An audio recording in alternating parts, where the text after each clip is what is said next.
Hello everybody, welcome back to the channel and welcome to a new real-life car review.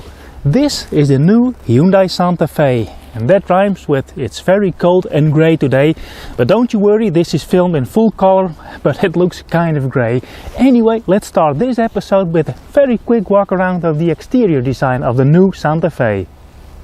Hyundai has been criticized in the past for being very inconsistent in their designs. Every new model seems to have a new design language, but since the Ioniq models, the 5, the 6 and the 9, there is some consistency, especially with the pixel theme. That pixel theme is coming back in this car, which I'll show you in a minute.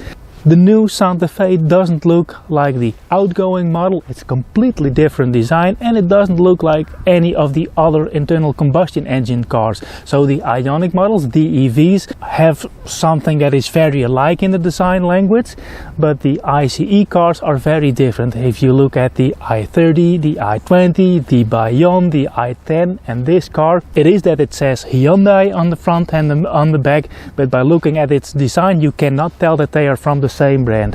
However, Hyundai made quite a statement with the new Santa Fe. You have an engine compartment and you have a passenger compartment, so it really is a two-box design, and they took that very literally. The corners are very squared off, the car is wide and it's very edgy.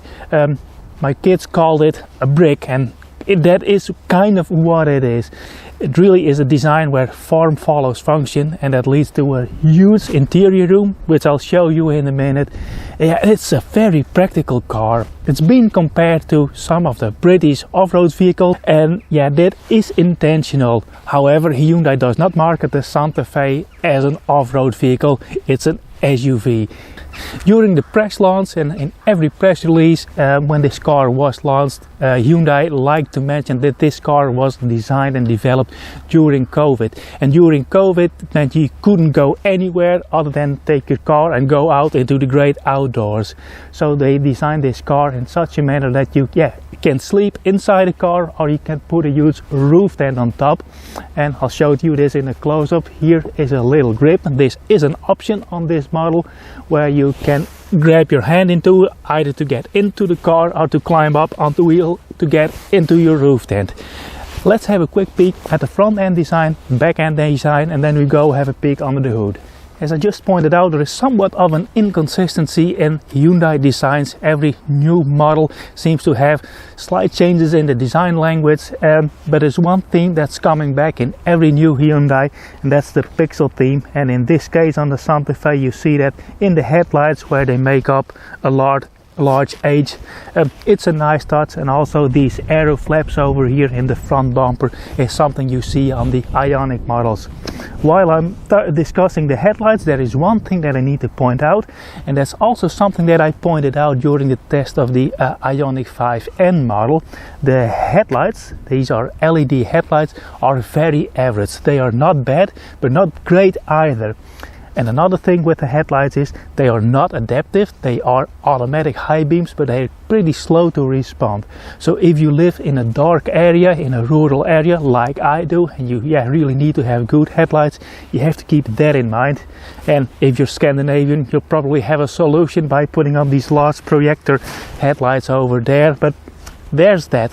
Let's look at the tail of the car. Now it seems that the design of the tail of the car is the most controversial. People had to get used to the taillights. I had to get used to this design when I looked at it on pictures, but in real life it isn't all that bad. There's the same pixelated H in the taillights. It has a huge trunk opening, so getting stuff in and out of the car is very easy. And the indicators are over here in the lower section of the bumper. And when you open up the trunk, the taillights come along, but these little lights take over the lighting function. So when you're in the dark, you open the trunk, the rear of the car is illuminated. We'll have a peek in the cargo area in just a minute. Let's head over to the front again and have a look at the drivetrains of the new Santa Fe. Look, gas struts. As you may expect, it has a huge hood. The Hyundai Santa Fe comes with two drivetrain options over here, the hybrid and the plug-in hybrid version, which is this. The hybrid is front-wheel drive only, and the plug-in hybrid version is always all-wheel drive. It's a mechanical all-wheel drive system. Let's talk about the internal combustion engine first. It's a 1.6 TGDI and it delivers 158 horsepower. The hybrid has a combined system output of 250 horsepower, and the plug-in hybrid has a combined system output of 252 horsepower, and that of course depends on the size, the power of the electric motor in there. The hybrid gets a 44.2 kilowatt electric motor, and the plug-in hybrid, this version, has a 67 kilowatt electric motor. Then you have to talk about battery sizes. The hybrid has a 1.5 kilowatt hour battery, and this has a almost 14 kilowatt hour battery. And also it has a higher system voltage, 360 volts compared to 270 for the hybrid version. There's an important thing to take in account when you opt for the plug-in hybrid version, and that's something that I run into, is that the fuel tank is 20 liters smaller. So if you have the hybrid, you get a 67 liter fuel tank, but the plug-in hybrid has a 47 liter fuel tank. Interesting thing about Hyundai and Kia gasoline engines is the Smartstream technology they use, otherwise known as continuous variable valve duration. It's a very smart system that I would like to highlight. What it does, it centers around the camshaft and the cams. The cams are not attached directly to the camshaft, they are not pressed on or cast in. They're completely separate from the camshaft. And that system, that Smartstream system, has two outer settings and a central setting. In the central setting, the cams keep the same rotational speed as the camshaft, so they run in sync. And if you move it in one direction, the cams actually slow down for one half of the rotation, and then they accelerate the other half of the rotation. And you can move the system the other way around, where it first accelerates and then slows down the other half of the rotation. But the camshaft and the cam always meet up at the starting position, so they never run out of sync. They always sync once per rotation. Now that is used to determine the opening time of the valve, so you can have the cam accelerate when it opens the valve, meaning that the valve is open for a very short period of time. But if you have the cam decelerate, slow down while it passes the valve lifter, the valve duration is actually longer. And that's a very smart way to work with the pumping efficiency of the engine and affect the overall efficiency, and with that fuel consumption of it. It's a very interesting technology, and it's not unique to Hyundai. There was one other manufacturer that has used it in the past, and if you know it, put it down below in the comment section. I'll tell you which manufacturer that was in the final thoughts of this video. Now I also have to discuss the hybrid drivetrain or the transmission. The electric motor is incorporated in the transmission, so it sits between the transmission and the engine at the location where you would normally have the clutch or the torque converter. In this case it kind of replaces the torque converter because it's an automatic transmission. It's not a double clutch transmission. It's based on planetary gear sets where the electric motor can take over the drive of the internal combustion system. It can assist, it can regenerate, and also it takes over the role of the torque converter during shifting.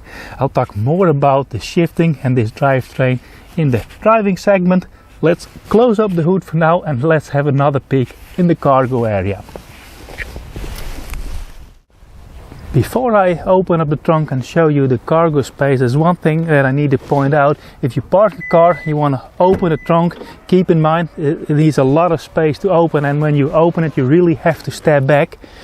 So the Santa Fe is available in a 7-seat and 6-seat configuration. This is the top of the range trim level that has two separate seats on the second row, so this is a 6-seater. With the third row folded down you have almost 1 cubic meter of cargo space. With the second row folded down you have almost 2 cubic meters of cargo space. Unfortunately there is nowhere to store this cover for the cargo compartment. Yeah, so yeah, if you use the third row, this has nowhere to go, because underneath here there is not a storage room for the cover. And also I need to point out that the plug-in hybrid version has a slightly smaller cargo space.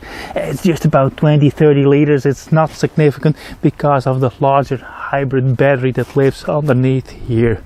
I will say this is, as I said, a very practical, very huge cargo space, and it's very nicely made. I'll show you in the interior segment what convenience you have on second and third row. For now I'm gonna put everything back in and we'll have a peek in the front passenger space. There really is nothing to complain over here in the front. This top of the range trim level has very comfy seats. They even have a reclining function with an ottoman under your lower legs, which is really nice. And I find myself driving this in the same manner as the Lexus RX. A bit more laid back than I would normally use to. The adjustability of the seat, the comfort of the seat, and especially the mount that the steering wheel telescopes and tilts is real great. I will say this, and this is something that is traditionally true for Hyundais, they use large seats, very good seats, very comfortable seats. Yeah, in a luxury car like this, yeah, it's just exceptional. I have no complaints whatsoever about the seats. So let's start up the car for a second. There's a typical Hyundai sound. So over here we have the well-known stitched screens, instrument panel, infotainment. The exterior designs may be somewhat inconsistent for Hyundais, but the interior design, yeah, is very consistent. The only thing that is different in this Santa Fe is the design of the steering wheel, but the layout of the buttons on the steering wheels is exactly the same as in all other Hyundais. It's very intuitive to use, and there aren't too many buttons on the steering wheel. That's something that I really like. This has the latest version of Hyundai's infotainment system. I haven't really tested it. Kids like to play with it, but it's very easy to use, very intuitive. There is one thing that I need to point out, and that is the size, the font size, and the design of the graphic interface. And this is something that I pointed out in the Nissan Qashqai test, and that is that Nissan uses a slightly larger font size and a slightly larger graphics that make it easier to use. And it seems that Hyundai has used the same layout as if this were an iPad or a tablet for that matter, but from a driver's position some of the symbols can be somewhat on the smaller side. The head-up display I find pretty difficult to read. It seems to be 3D virtual reality, augmented reality, but it's pretty hard to read. And what I just said about the legibility of the setting of the cruise control, they use a tiny font for the head-up display and they crammed too much information in there. That doesn't really work for me. So yeah, if this car wouldn't have a head-up display, I wouldn't miss it. On the steering column you have this selector dial. That's the same that they use in other models. It's first seen in the Ioniq 5. They use this. This takes some getting used to, but after almost a week of driving this car, I don't grab for the wiper handle. I had it happen a couple of times before. But yeah, this is it, and the park button is on the outside. Physical buttons for the infotainment system, and unfortunately no physical buttons for the climate controls. This is a nice screen, and you can switch over to the settings for the rear passengers. So this is driver and passenger, front passenger. Yeah, you can already see the fingerprints on here, and this is not ideal. And the reason is, if you want to switch on the rear defogger and the heated mirrors during driving, you really have to look where you place your finger, because yeah, you don't have any haptic feedback, and you cannot operate this screen intuitively or by muscle memory. Then on this lower section you have the settings for the drivetrain, EV and hybrid mode. And this is going downhill. You can set a speed. This is the function for the camera. That is really nice to have. You can always pull up the camera menu. Now this is a bit crooked because the door is open, but that's nice. It's directly under a button.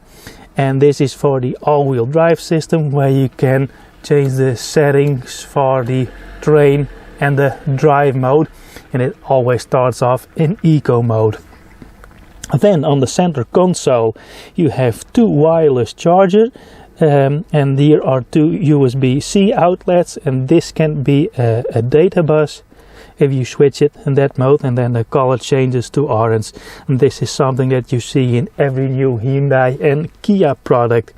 Oh yeah, and this is a fun thing, and this is indicative for the fact that this car was designed during COVID, because over here on the dashboard you have this compartment, and that's the sterilizer. You can put your stuff in here, close it, push the button, and then a strong UV-C light shines on there, and that disinfects your stuff in there. I have, as you can see, no place to put my sunglasses. That's not over here, but you have two cup holders, and this is a fun thing. It opens from the front. It's a very deep storage box.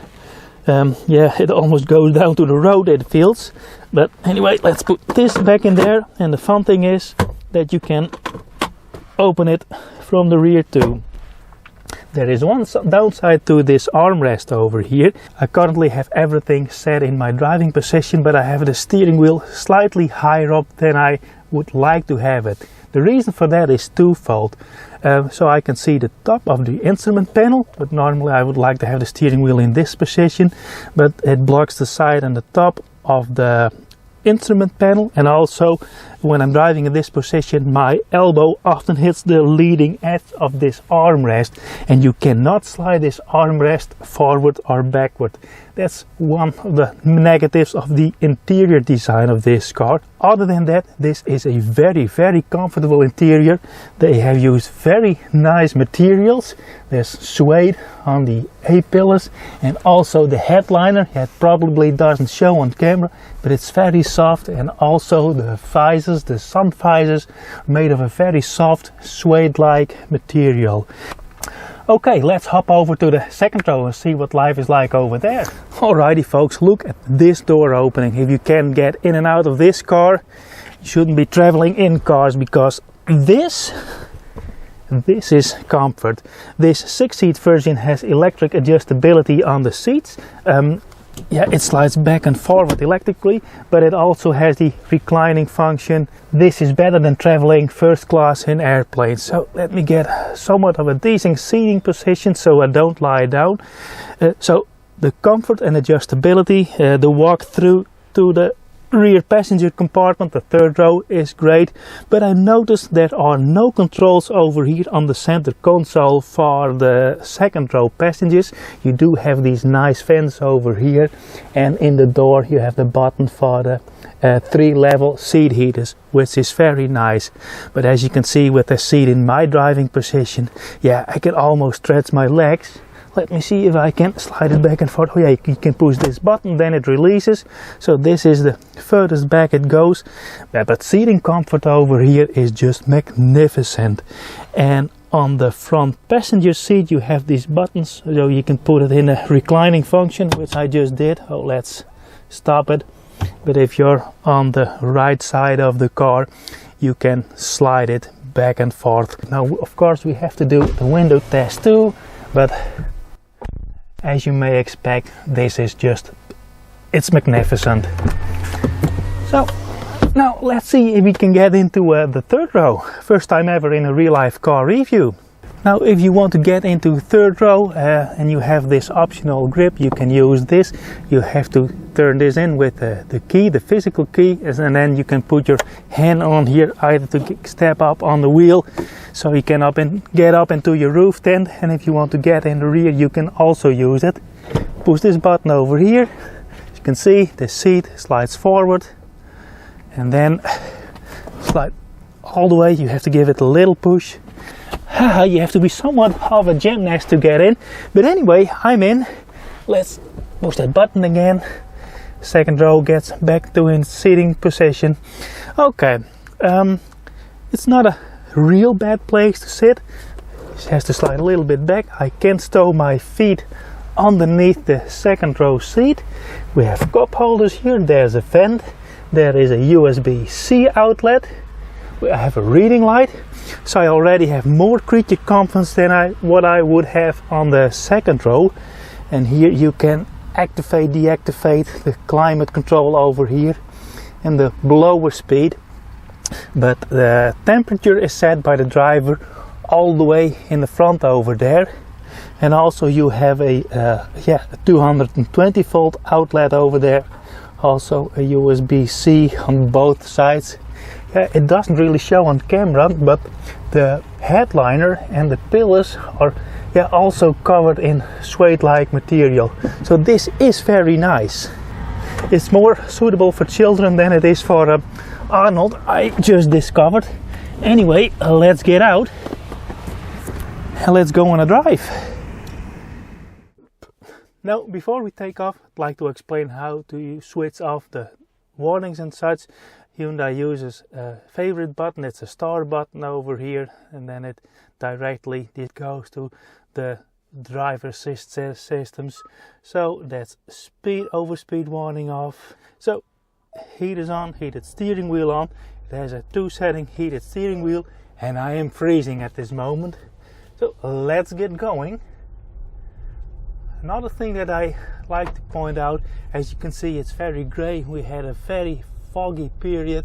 You see a lot of cars driving without their lights on. Either they only have the daytime running lights in the front, or they have no lights on at all. But I've noticed in a lot of modern cars, and it's the same with the new Santa Fe, when it is foggy it activates the taillights too. So currently daytime running lights in the front and the rear taillights are on. Okie dokie. Another thing that I always like to switch off is the auto steer and the lane departure warning, and luckily Hyundai has a button for that. It's the same in all Hyundai and Kia models. There's a single button on the steering wheel. If you keep it pushed in, then you either deactivate or activate the lane departure warning. You now switch off and you give it a short push, it activates or deactivates the steer assist. So in this colder weather, I like to switch it into hybrid mode. So the internal combustion engine starts running and it's much faster to warm up the interior. If you want to save battery charge for driving, it's good to know there is a driver only function, but I leave it switched off and switch to hybrid mode. That's downside of having a large vehicle with an efficient powertrain. It takes some time to warm up the interior, but I will say this: you have heated seats on, of course, front row and on the second row, and the heated seats, as the seats themselves, are perfectly fine. And in this version, they're ventilated too, heated in 3 settings, and they are cooled, ventilated also in 3 settings. So we're dealing with a 1.6 petrol engine, and of course it is turbocharged, which itself has 160 horsepower and a lot of assistance from a large electric motor. However, the internal combustion engine has to do the majority of the driving, at least on the highway, under harder acceleration. But once the battery is depleted, it cannot afford much assistance. So the 1.6 with almost 160 horsepower has to do the driving all by itself. And then you can tell this is a large car. As tested, it weighs 2,050 kilos. And then the 1.6 has to do the job on itself. Then it's up to quite a large task, but it does it fairly well. The one thing that tells you most of this then is a small engine driving a large car is the engine noise. But other than that, for Dutch traffic, where the daytime speed limit of 100 kilometers an hour, it's really well up to its task. But I'm really curious to see how this car holds up when you have, say, 2 passengers and a cargo, and you go onto the German Autobahn, and the Autobahn goes up and down. Like maybe you've heard of the Kasseler Mountains. I'll leave a link in the description, in the video description. The Autobahn goes quite up and down quite a bit, and I think then this engine would be a little bit undersized. Now, I haven't talked about the EV range of this car. As you can see, with really cold weather, it's currently 2 degrees. It was freezing this week, so I have to use the heater. When I have the car fully charged and I start off and leave it in automatic mode, I get 58 kilometers on a charge, and that's only 4 kilometers shy of the NEDC range of 62 kilometers. So it has a very usable electric range. There are PHEVs that have a larger electric range. For instance, the Lexus NX and RX get over 80 kilometers on a charge. But for what it is, it does very well. And I think in summer times, you can get up to 65, maybe 70 kilometers of electric range in this Santa Fe plug-in hybrid. But let's talk about the suspension and the steering. And Hyundai done a real smart thing. They really focused on driver and passenger comfort. They didn't put in any effort to make this car engaging to drive or give it a dynamic feel or a dynamic touch like you have, for instance, in the BMW X5 and X7s, which are hideous cars to look at. But the driving dynamics of this car is splendid, but you pay almost double the price for those cars in comparison to the Hyundai. And it's kind of the same with the Lexus. The Lexus, of course, drives better than this, but they really spend their money where it matters most. So the suspension and the suspension comfort is exceptional. There is a lot of vertical movement. Here we have a little speed bump, but yeah, the wheels, they travel in, the suspension rebounds, and then the car is at rest. There is a lot of vertical movement, and these little corners over here, even at this lower driving speeds, there is a little bit of lean, but that's all for the comfort of the passengers and the driver in this car. They didn't put in any effort, so as I said, in the dynamics, and it doesn't really matter. They really put in making the suspension quiet, comfortable, and the money that they didn't invest in driving dynamics, they invested in the interior and the interior design, and that's where it matters most for 99 out of 100 people. So besides range and performance, there's also the question, what's the fuel consumption of this car? Well, it depends. I charge this car every day. Once the battery is depleted, I charge it, and my average fuel consumption, let's check, since I refilled the car, is 15.7 liters per 100 kilometers, and for what it is, that is really good. If you do not charge the battery, then the fuel consumption drops to, well, around 13 kilometers per liter, and that's still not bad, but for a modern car with hybrid technology, it is also not impressive. Okay, we're approaching the highway. There's one thing that I need to point out when it comes to the ride and handling and the comfort. This version, this is the top of the range trim level, has a self-leveling rear axle. I'm not sure how it is for the other variants, but if I have the answer, I'll put it up on screen. Oh, and another thing, as I showed you, there's a drive mode switch over here. Currently we're in Eco, you can go in Sport mode. In Eco mode, the flappy pedals behind the steering wheel act as the setters for the regenerative braking, and when you go in Sport mode, you can actually shift with those flappy pedals.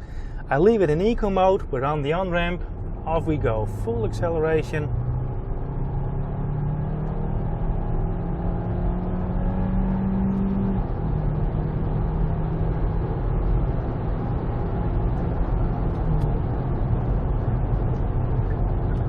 It's fast enough. Of course, I'm alone in this car, but what you now hear, I don't even hear the tire noise anymore. There's the wind noise over the A-pillars, and still that it is, yeah, hardly noticeable. But anyway, I've touched upon all my talking points for the drive segment, so let's head over to the middle of nowhere, where I'll give my final thoughts and the answer to the question from the Under the Hood segment. So see you in a second. It's really hard not to compare the new Hyundai Santa Fe to its luxury and premium competitors, especially from the European brands. As I pointed out in the driving segment, this car is all about comfort. Dynamic driving, engaging driving, it doesn't do that well, and it's a better car for it. If that is what you're looking for in a vehicle, you have to be prepared to pay at least twice as much. But then again, for half the money you get much better comfort, especially when you compare it to the European competitors. The onboard technology works really well. You have things like the reclining seats that you don't have in any of the European competitors. So in that respect, this is a bargain, and that's really what signifies what makes the Hyundai Santa Fe stand out. It's the space on board, the cabin space. It's incredibly roomy, it has great cargo capacity. I have to point out the hybrid and the plug-in hybrid don't have a real towing capacity, only 750 kilos, but then you have a large cargo space, a large load capacity, and you can fit a roof tent on top. That's also a nice thing to have, and that's what the European luxury and premium SUVs don't offer. Prices start at around 60,000 euros for the front-wheel drive hybrid version. As tested, this car costs just over 70,000 euros. I have to make a small remark on the paint. Probably a bit hard to see on camera with the weather we have today, but this has a matte clear coat that costs about 1100 euros extra, and I would recommend you not to buy that. The problem is, this is a huge car. As you can see, it gets dirty. It's very easily with this kind of weather, and I can imagine that you don't wash this car by hand, so you prefer to go to a car wash. You cannot put this Hyundai Santa Fe with this matte paint through a car wash. Of course you can do it, but it's very likely you get glossy spots, and paint damage is not covered under warranty. So Hyundai recommends not to put this car with this matte clear coat in a car wash. And yeah, you can save 1100 euros with that. Just choose any other metallic color with gloss clear coat. So that sums up the new Hyundai Santa Fe. It's a great car, it's very spacious, very comfortable, great onboard technology, and very good fuel economy if you charge it on the regular. Anyway, that's it for this real-life car review. I do hope you liked following me along, and if you did, let me know by subscribing to my channel, put on notifications, give me a like, and if you have any questions or constructive feedback, let me know down below in the comment section. And also, if you want to help out the channel, you can do so by buying me a coffee. I'll leave the link for that in the description box. And before I forget it, the answer to the viewer question in this video: the first brand that had a similar kind of valve operating system was Rover, introduced in 1995, the VVZ, the variable valve control, and Hyundai implements it now on a larger scale and calls it Smartstream. Anyway, that's it for now. Thanks for watching, and I hope to see you in the next one. Bye!